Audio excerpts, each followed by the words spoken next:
It is not at all remarkable that this same note should have been struck by the Church a generation or so later in relation to the defense of capitalistic property.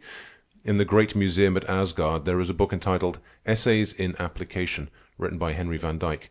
The book was published in 1905 of the Christian era. From what we can make out, Van Dyke must have been a churchman. The book is a good example of what Everhard would have called bourgeois thinking. Note the similarity between the utterance of the Charleston Baptist Association quoted above and the following utterance of Van Dyke 70 years later. The Bible teaches that God owns the world. He distributes to every man according to his own good pleasure, conformably to general laws.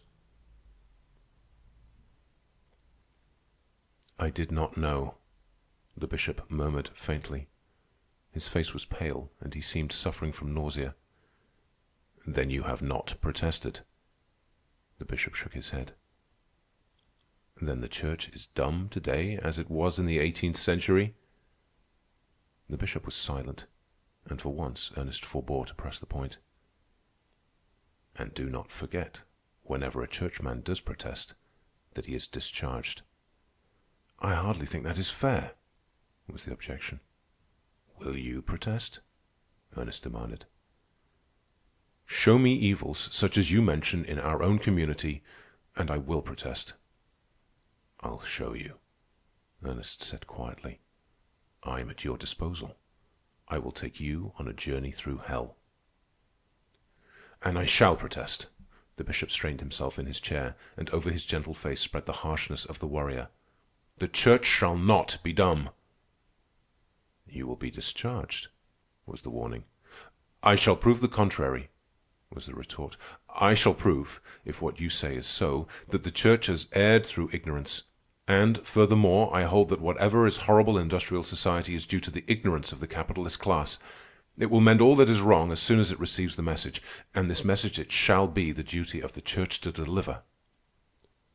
Ernest laughed. He laughed brutally, and I was driven to the bishop's defense. Remember, I said, you see but one side of the shield. There is much good in us, though you give us credit for no good at all. Bishop Morehouse is right.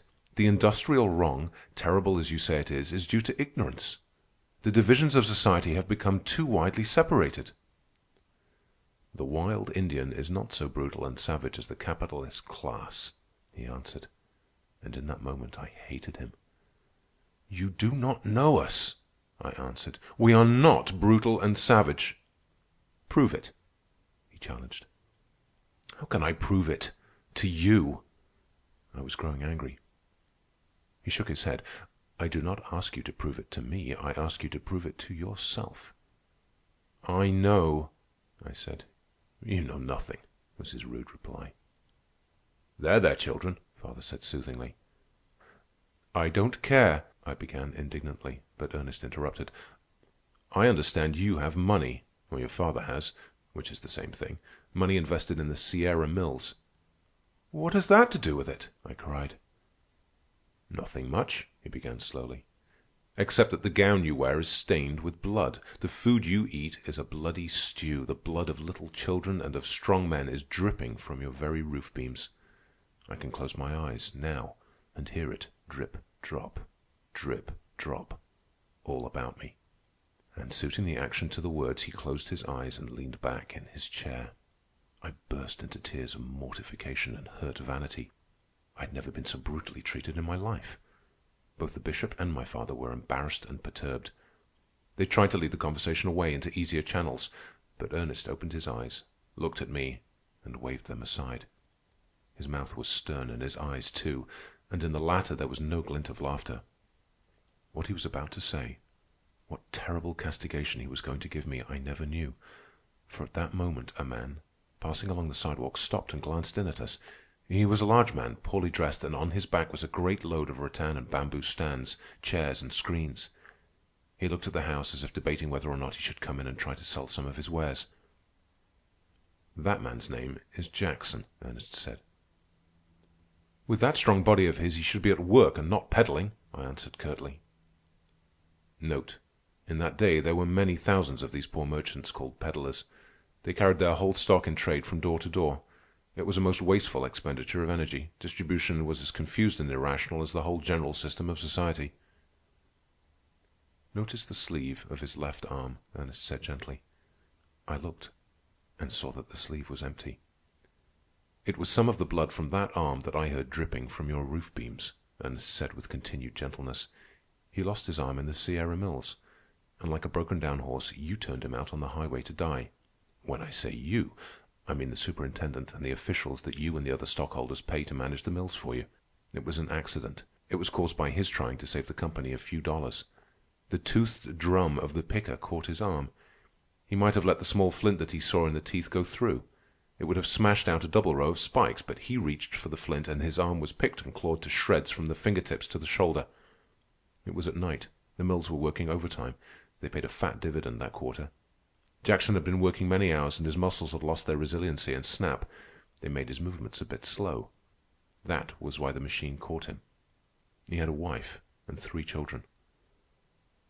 "And what did the company do for him?" I asked. "Nothing. Oh, yes, they did do something. They successfully fought the damage suit he brought when he came out of hospital. The company employs very efficient lawyers, you know." "You have not told the whole story," I said with conviction, "or else you do not know the whole story. Maybe the man was insolent." "Insolent! Ha, ha." His laughter was Mephistophelian. "Great God! Insolent! And with his arm chewed off! Nevertheless, he was a meek and lowly servant, and there is no record of his having been insolent." "But the courts," I urged. "The case would not have been decided against him had there been no more to the affair than you have mentioned." "Colonel Ingram is leading counsel for the company. He is a shrewd lawyer." Ernest looked at me intently for a moment and then went on. "I'll tell you what you do, Miss Cunningham. You investigate Jackson's case." I had already determined to, I said coldly. "All right." He beamed good-naturedly. "And I'll tell you where to find him. But I tremble for you when I think of all you are to prove by Jackson's arm." And so it came about that both the Bishop and I accepted Ernest's challenges. They went away together, leaving me smarting with a sense of injustice that had been done to me and my class. The man was a beast. I hated him then, and consoled myself with the thought that his behavior was what was to be expected from a man of the working class. End of chapter 2. Recording by Matt Saw, Montreal, mattsaw.org.